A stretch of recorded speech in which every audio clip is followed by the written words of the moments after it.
time Michelle Pfeiffer was hot. Like, I don't know. She was like Catwoman in like one of the early 90s Batman movies. Yeah. Like Batman 2. No. Yeah. Where are you doing book club today? Over there.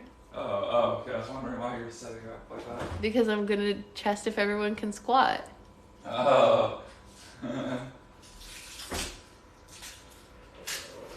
Hello. Hi guys. It's book club time. We're switching books today. New book today. Hey. Hi. Hello. Hello. Okay. So, Secret Boyfriend does not think everybody can do this. Can you guys do this? No, most people can't do it. Can you guys do this? Most adults can't do this. Can you do this? I guess I have to be closer so that I can see the comments, but yes, you can. Amanda can do it. Marsha can't do it. Who else? Can you guys do this? I'm saying a large percentage of American adults, over 75% can't do it. Over 75% can't do this? What do you guys think? Hi, Kaylee. Kaylee can probably do this when she doesn't have... Your audience may not be a good representation of the American populace, though. That's fair. Are you guys a good representation of the American populace? Do you think that you are an accurate representation of the American populace? My knees would blow out. I also a teacher, so I do it all the time. We were actually talking about it specifically in relation to squatting down with children, so that does make sense. It's a Euro squat or a child squat. Yeah, Natasha can do it. Yeah, whatever. I can do it. Anyway, let's book club around that thought. Oh. What? I was gonna have iced coffee so I can take it on the road, but I'll make it when I get off here.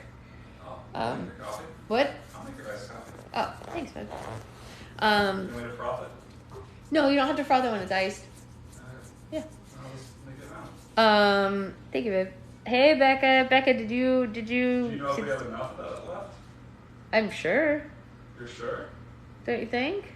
I'll buy more if not. What? I'll go buy more if not. I don't know, so let's see. Of the coffee? I'm sure we do. I'll be in the fridge, man. Oh, yeah. Yeah, we got plenty. What do you want to know?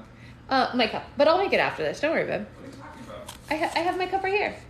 Oh, but... Okay, Do I so... clean it up? No, I cleaned it before we came. Yeah. Hey, Shira. Can I ice in it? What? Can I ice in it? Yeah, full of ice. So it stays cold the whole drive. Can you do the child squat, Becca? Whoa, look at the timeline at the beginning of this book. So cool. Was Secret Boyfriend mystified by the bookstore? No, Secret Boyfriend loves bookstores. Mystified by the bookstore? Oh, I think because you thought that there wasn't one. That's what she's talking about. Because you were certain that there wasn't one in the area. Oh no, is it all gone? You can't have any? No, I'm having normal coffee. Oh, okay, great. Okay, I'll go buy more before I come back. That's fine. Um, I don't ever have iced coffee usually. yeah. How much creamer do you want? Like so that it's light but not too light. Name an actor. Wow. It's funny, man. That's good. Yeah, that's good. Thank you. Yeah, because he thought there were no bookstores. He remembered it afterwards. Did someone just join who's also named Sasha? Hello, whoever you are. I think I saw a username that has the word Sasha in it. Hello. My name is Sasha also. Your name is also Sasha? No, that's the comments you always Oh, yeah. Oh, wait, you guys. No, other way. Don't be mean to me. I would never mean to you. You guys, wait. Are any of you following me on YouTube and ever reading the comments on YouTube? People on YouTube are absolutely wild in the comments. It's actually hilarious because... Are you my... Because... sometimes I will open up YouTube and the comments are literally like, oh, my name is also Sarah, to like something that I've made for someone named Sarah. And that's it. That's the whole comment. And I actually got one the other day. Who was it? What name was it too? it was to one really normal name, like either Sarah or something like Sarah. And the person wrote, wow, I didn't think anyone else on the internet had my name. I was like, this is definitely a child. There's no way that this isn't a child. The Savannah one was wild. There's so many comments on the Savannah one being like, I'm not that Savannah, but my name is also Savannah. And we're like, it's okay, you guys. It's okay. Like, it was so funny. We've just been howling with laughter about it. There was another one that some guy wrote, my wife's name is whatever the name was, but she didn't order this. And we're like, you might be actually deficient. Yes. I mean, like, wait, are we going? Yeah, we're going back to Land of Stories today. But it's just, if you ever want a really good laugh, go to any of my Roll for Slime videos on YouTube specifically. The comments are hysterical. Hysterical. Stephanie's Beetlejuice one, someone said it was theirs. Yeah, I mean, they're off the wall hilarious. So if you ever want to have like a really, really good laugh, please go to the comments of those videos and just sit and enjoy yourself, because they are completely unhinged and absolutely hysterical. I mean, we just, every morning when I open them up, we just laugh because they're so, like, it's funny when it's a kid, but for a grown person to be like, that's my wife's name, but this isn't hers, is like, what? Cool guy. Like, good story. Cool story, bro. Tell it again. Like, what? Like, I don't know. It's just funny. Yeah, they have zero life. Yeah, it's very funny. Anyway, I am sorry that the other book didn't work out too, but we are going to start Land of Stories book 3 today. And this is going to be our book for probably the next couple of weeks. Obviously, we go through these pretty quickly. The last book took a little longer because I was away for 2 weeks, but it should be pretty quick on this one. So yeah. Wait, why are we waiting? Yeah, dragon on the cover. Ooh, scary. Oh, Becca, were you not? Yeah, that's right. You weren't here yesterday morning. We took a vote yesterday morning and decided to switch to this. I'm going to keep finishing the other one on my own. And if it starts to get good, I'll make videos reading the chapters for you all. But we're going to make this one our live one because it was just too hard for everyone to get into. It just wasn't vibing. So we're switching. I went and bought this yesterday so that we could switch to Land of Stories 3. So we're back to our regularly scheduled programming. I tried to buy Land of Stories book 4 in person yesterday so that we would just have it ready to go. But they didn't have 4. They had 5 and 6, but they didn't have 4. So I'm going to have to get 4 elsewhere. Yeah, it's called A Grim Warning. Dun, dun, dun. I mean, technically because of you, they don't have 3 now also. So. You're right. Because of me, they also don't have 3 now. Yeah, no, you're not an idiot at all. I love you. Okay, so let's go ahead and get started on this. And then I have a very long work day ahead. And just in case anyone's not going to be on at the end of this, there will be a slime making live tonight. We are, yeah, Grim with 2 M's. It is crucial. Tonight we are going to be making restock slimes on live. So tune in for that. Anyway. Oh man. So there's a dedication at the front of this book, and I'm going to read it. James says, thanks for being late. He's on his lunch break, and I brought him breakfast. Aw, that's so sweet. Hi, James. We love you. I'm going to read this, but I'm going to assume, based on this dedication, let's see, when was this written? This book was published in June of 2015. So I'm going to read the dedication, but keep in mind that Chris Coffer wrote this dedication before 2020. Okay, so just bear that in mind when I read it.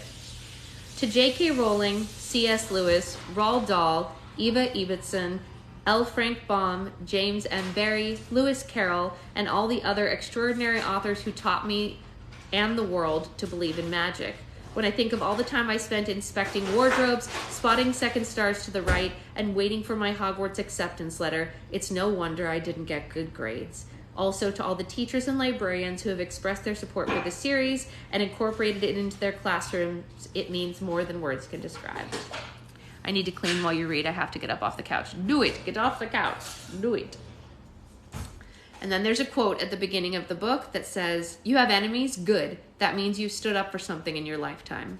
Winston Churchill. All right. Are we ready?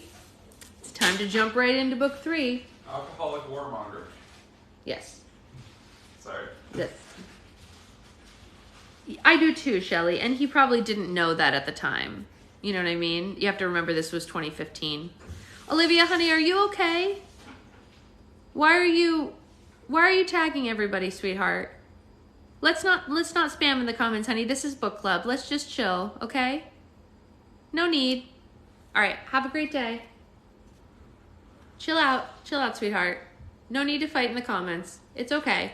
This is a chill time. There's no need for that. Let's just all be calm. We're gonna read a book. We're gonna have a great time. Slime is later. You can come fight in the comments with people during slime, because that's when it happens. Okay. Book club is our calm time. We chill here. We're very happy here. What? Oh, okay. We'll take a moment because we're about to have an interpretive dance. Are we ready? I'm gonna drink my coffee while we dance. You ready?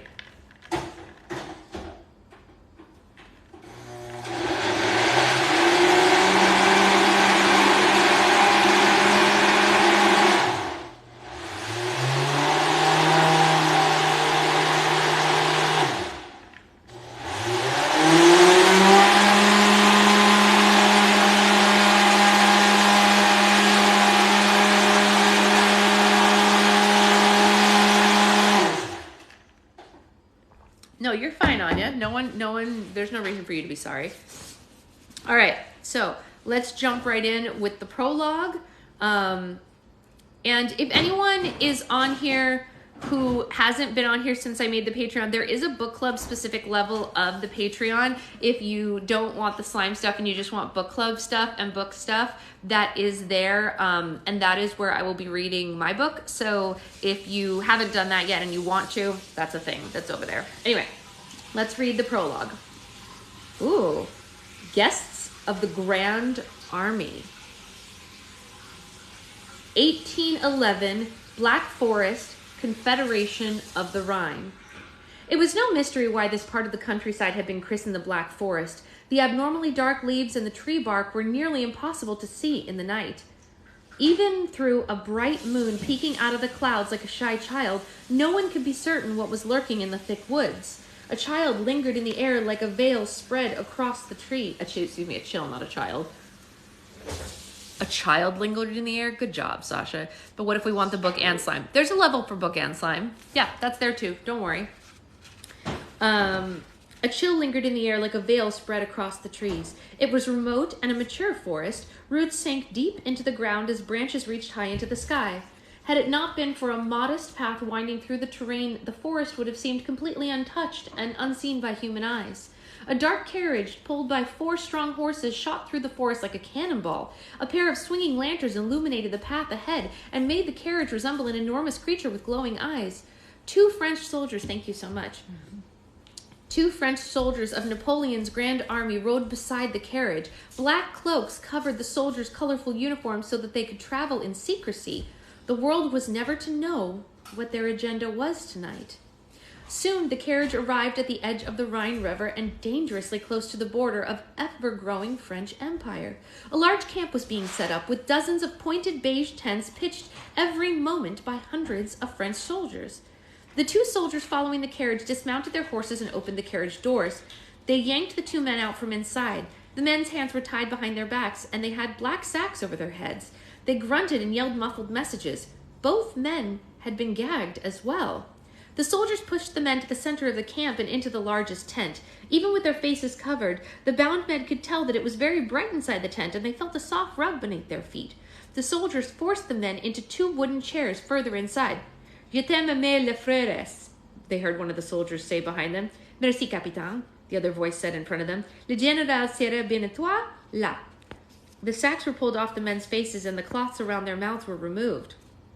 Once their eyes had adjusted to the light, they could see a tall and muscular man standing beside the large wooden desk. His posture was authoritative, and his scowl was anything but friendly.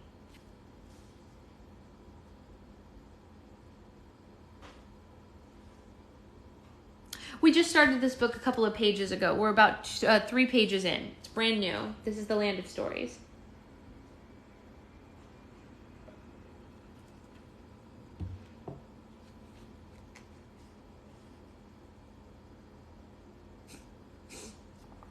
Cool.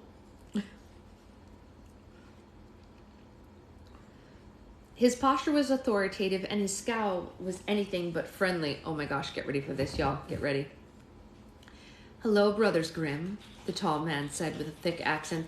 I am Colonel Philippe Baton. Thank you for joining us this evening. Wilhelm and Jacob Grimm stared at the colonel. They were cut up and bruised, and their clothing was disheveled, and clearly it had been a struggle getting them here. Did we have a choice? Jacob asked, spitting a mouthful of blood onto the rug. I trust you are already acquainted with Capitaine Delange and Lieutenant Rambert? Colonel Baton said, referring to the soldiers who brought them in. Acquainted is not the word that I would use, Wilhelm said. We tried to be polite, Colonel, but they would not cooperate. Captain DeLong informed the colonel. We had to be aggressive with our invitation, Lieutenant Rambert explained.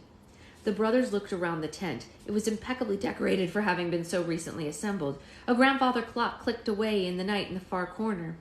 A shiny twin candelabra burned on either side of the tent's back entrance, and a large map of Europe was spread across the wooden desk with miniature French flags pinning the conquered territories.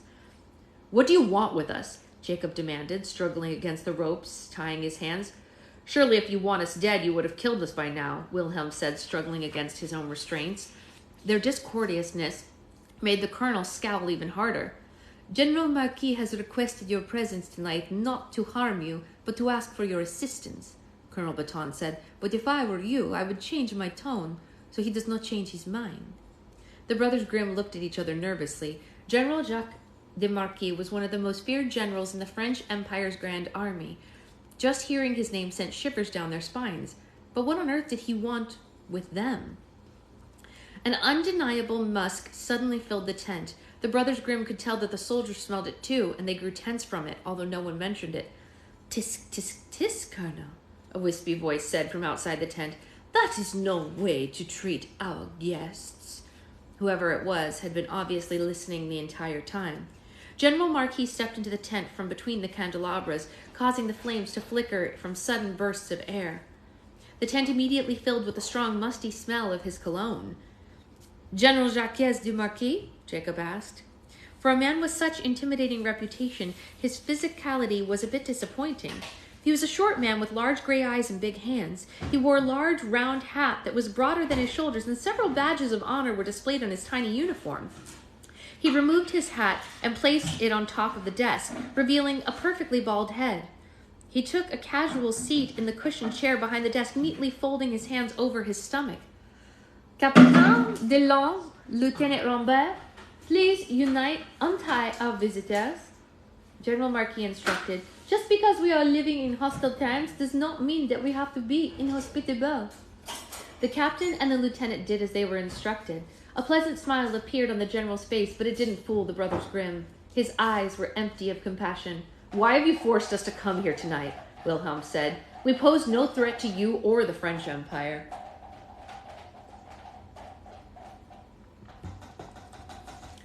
We're academics and authors. There's nothing to gain from us, Jacob said. The general gave a little laugh and then placed an apologetic hand over his mouth. That is a nice story, but I know better than that, Marquis said. You see, I've been watching you, Brothers Grimm, and I know that, like all your stories, there is more to you than meets the eye. Donnez-moi le livre. The general snapped his fingers, and Colonel Baton retrieved a large book from inside the desk. He dropped it with a thud in front of the general, who began flipping through its pages. The brothers Grimm instantly recognized the book. It was theirs. Does this look familiar? General Marquis asked. That's a copy of our book of children's stories, Wilhelm said. Oui. The general didn't look up from its pages. I am a major admirer of your work, Brothers Grimm. Your stories are so imaginative, so marvelous. Where did you come up with these stories? The brothers Grimm looked at each other cautiously, still unsure of what he was getting at. Oh, thank you, Natasha. I'm glad you like the accents. I try. I'm not great at a French accent, but I do my best. I'm better at Russian, but this is the French army, so we do our best. They're just fairy tales, Jacob said. Some are original, but most are just folk tales that have been passed down from generation to generation. General Marquis slowly nodded as he listened. But passed down by whom? He asked and slammed the book shut of stories. His pleasant smile faded and his gray eyes darted back and forth between the brothers. Neither Wilhelm nor Jacob knew what the answer he was looking for was. I don't know, by families, by cultures, by children, by their parents, by fairies, the general said in total seriousness, not moving a single muscle in his face. The room went dead silent. Once the silence reached an uncomfortably long time, Wilhelm looked at Jacob and they both forced a laugh, making light of assertion. Fairies? Wilhelm asked. You think fairies gave us these stories? Fairies aren't real, General, Jacob said. General Marquis's left eye began to twitch violently, which took the brothers by surprise. The general closed his eyes and slowly massaged his face until the fat spasms stopped. Forgive me, Brothers Grimm, the general apologized with another fake smile. My eye always begins to twitch when I am being lied to. Thank you, Becca. I did need to know that. Well, we aren't lying to you, General, Jacob said. But if our stories have convinced you otherwise, then you've given us the greatest compliments. Silence! The general ordered, and his eye began pulsing again. You insult my intelligence, Brothers Grimm. We have been following you for quite some time. We know all about the woman who brings you the stories. The Brothers Grimm went completely silent. Their hearts were racing. Beads of sweat appeared on their foreheads. They had been faithful to their vow of secrecy for years, but still the greatest secret of their life had been uncovered now. A sparkling woman? Wilhelm asked. General, do you hear what you're saying? This is ludicrous. My men saw it with their own eyes, General Marquis said. She wears robes that sparkle like the night sun and has white flowers in her hair. She carries a long crystal wand and brings you a new story for your book every time she returns to you. But from where does she appear? That is what I have been asking myself. After countless days of looking over every map I own, I must assume she is from a place that cannot be on any map of mine. Wilhelm and Jacob shook their heads, desperately trying to deny what he said. But how could they deny the truth? You military men are all alike, Jacob said. You've already conquered half the known world, and yet you still want more, so you make up things to believe in. You're King Arthur obsessed with the Holy Grail all over again. Abattoir moi les voix, General Marquis ordered. Captain Delange and Lieutenant Rambert stepped out of the tent and returned a moment later carrying a heavy box wrapped in chains. They placed the box directly on top of the desk in front of General Marquis. The general reached into his uniform and removed a key that he wore safely around his neck. He unlocked the chains and opened the box. First, he pulled out a pair of white silk gloves, and then he placed them on his hands. He reached further into the box and retrieved a giant egg made of the purest gold the Brothers Grimm had ever seen. The golden egg clearly wasn't of this world. Is this not the most beautiful thing you have ever laid eyes on? General Marquis said. He was almost in a trance as he stared at the golden egg. And I believe it is only the beginning. I believe this is just a small sample of the wonders waiting in the world that your stories come from, Brothers Grimm. And you're going to take us there? We can't take you there, Jacob said. He tried to stand, but Lieutenant Rambert pushed him back into his seat. The fairy godmother, the sparkling woman you speak of, she brings us a story from her world to share with ours, Wilhelm said. Miles keeps singing Chitty Chitty Bang Bang. That's amazing. She's the only one who can travel between the worlds. We've never even been there, and nor can we take you there, Jacob said. How did you even get the egg in the first place? Wilhelm demanded. General Marquis carefully placed the golden egg back into the box. From another one of your acquaintances, the other woman who gives you the stories to share. Bye, James. We'll see you later. Have a good day at work. Apportez-moi le corps de femme et roi. Colonel Baton left the tent and returned a moment later, pulling a wagon with bars built around it. He yanked off a sheet covering it, and the Brothers Grimm gasped. Lying inside the wagon was the lifeless body of Mother Goose. What did you do to her? Wilhelm yelled, trying to stand, but he was forced back into his seat. I'm afraid she was poisoned at the local tavern, General Marquis said without remorse. So sad to see such a spirited woman leave us. But accidents do happen. We found the egg in her possession, which makes me wonder if this old lush has managed to find a way to travel between worlds. I'm very confident that you two can do so as well. The brothers' faces were bright red. Their nostrils were flared. And what are you going to do once you get there? Claim the fairy tale world for the French Empire? Wilhelm asked. Why, yes, General Marquis stated as if he had made that obvious already. You'll never stand a chance, Jacob declared. That world has people and creatures you could never imagine. People and creatures more powerful than you'll ever be. Your army will be destroyed as soon as you set foot in there. General Marquis let out another laugh. That is highly unlikely, Brothers Grimm. The general giggled. You see, the Grand Armée is planning something very big. There are many territories we are planning to conquer by the end of next year. The fairy tale world is only the crumb of the cake we're after. As we speak, thousands and thousands of French soldiers are being trained, and they will form the greatest army the world has ever seen. I very much doubt that anything will stand in our way. Not the Egyptians, not the Russians, not the Austrians, and certainly not a bunch of fairies and goblins. So what do you expect from us? Wilhelm asked. What if we can't supply you with a portal to the other world? The general smiled, but he was sincere this time. His eyes filled with greed as he finally told them what he wanted. You have 2 months to find the way into this world of stories, Brothers Grimm, the Marquis said. But what if we can't? Jacob said. Like I said, the fairy godmother is very mysterious. We may never see her again. The general's face fell into a cold and malicious stare. Tisk, tisk, tisk, Brothers Grimm, he said.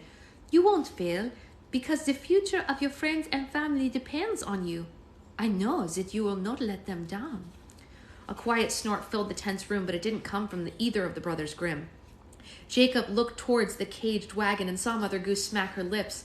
To the amazement of everyone in the tent, Mother Goose stirred back to life, as if she was waking up from a long night's rest. Where am I? Mother Goose said as she sat up and rubbed her head. She cracked her neck and let out a young yawn. Oh no. Did Spain start another inquisition? How long have I been knocked out?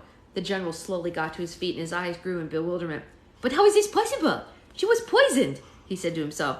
Well, I wouldn't say poisoned, but maybe a little overserved, Mother Goose said as she looked around the tent. Let's see. The last thing I remember was being in my favorite alehouse in Bavaria. The barkeep there is very generous with his poor. His name's Lester, a sweet man, old friend of mine. Anyway, I always said I'd name my first child after him if I ever had one. Wait a second, Jacob, Willie, what the name of Merlin are you two doing here? We've been kidnapped, Jacob told her. These men are planning to invade the fairy tale world in 2 months, and they're going to harm our families if we don't provide them with a portal. Mother Goose's jaw dropped, and she looked back and forth between the brothers and the soldiers. She was having enough trouble regaining consciousness in general, but this information made her head swim. But, how did they know? They've been following us, Jacob said. All of us. They have your golden egg. They have an army of thousands, and they want to claim the fairy tale world in the name of France. Silence! Colonel Baton commanded the brothers. General Marquis raised a hand to silence the colonel. No, Colonel. It's fine. Because this woman is going to help our friends fulfill our request. After all, she wouldn't want anything to happen to the Grimm families either. He peered through the bars at her as if she were an animal. Mother Goose was no stranger to waking up in peculiar places, but this situation took the cake. She had always feared the secret world would be revealed, but she never thought it would be under such extreme circumstances. Her cheeks turned bright red and she began to panic. I gotta go, she said, and she reached out an open hand, and the golden egg floated straight out of the box and into the wagon where she sat. With a blinding flash, Mother Goose and the golden egg disappeared into thin air. The soldiers around the tent began to yell, but the general remained very still. The determination in his eyes as he stared at the wagon Mother Goose had vanished from, as if it was the most amazing thing he'd ever witnessed, and he had proven to him that everything he was after was indeed real. General, quelles sont vos instructions? Colonel Baton asked, anxious to know what his next instructions were. The general looked at the ground as he decided. Amenez-le, he said, and gestured to the Brothers Grimm. Before they knew it, the brothers were gagged again, and their hands were retied behind their backs, the black sacks placed over their heads again. 2 months, Brothers Grimm, he said, unable to tear his eyes away from the wagon. Find the portal in 2 months, or I will make you watch as I personally kill everyone you love. The Brothers Grimm moaned under their masks. Capitaine Delange and Lieutenant Rambert forced them onto their feet and out of the tent. The whole camp could hear their muffled moans as they were pushed into the carriage and sent away into the dark forest. General Marquis sat back in his seat. He let out a pleased sigh as his heartbeat and his racing mind caught up with each other. His eyes fell upon the Brothers Grimm's storybook on his desk, and he softly chuckled, and a soft chuckle surfaced from within him. For the first time, the fairy tale world didn't seem like an overly ambitious Arthurian quest. It was a victory within reach. The general took one of the miniature French flags from the map of Europe and stabbed it over the cover of the storybook. Perhaps the Brothers Grimm were right. Maybe the fairy tale world had wonders he couldn't imagine. But he was imagining them now. Dun dun dun! Man, oh man, he just threw us right back into it. I know, I see all of your comments about how it jumped. This is the thing, like, it's very well written. I was telling Secret Boyfriend yesterday when we were walking through the bookstore, I was like, I've very rarely, like, I know it's technically a kid's book, but I have very rarely in my life read a book that grabs you that fast. Like, he just, like you're like, wait, who are these guys? Oh my God, they're the Brothers Grimm. Oh my God, Mother Goose is trapped. Like, it was so good. I don't know. Yeah, it is such a new story right now. It is, yeah. They're so easy to get really, like, sucked into right away. I think it's also, we're really attached to all the characters now. So does he answer to Secret Boyfriend? He answers to whatever he wants to answer to. Yeah. What's the matter? I didn't hear what you said. I'm very, very into this series. It's so good. And it's so easy to read out loud. Like, there's no stumbling over the words. He writes a very fluid narrative, you know, that just flows out of your, like, I hardly ever stumble over words when I'm reading it aloud. Okay, we gotta go because we both have meetings today and I got a lot of slime to make, but I will see you all later. We're gonna make slime on live later tonight. It is such a great series, Amanda. Just a reminder, if you haven't joined Patreon yet, the Patreons get early access to the slimes on Thursday.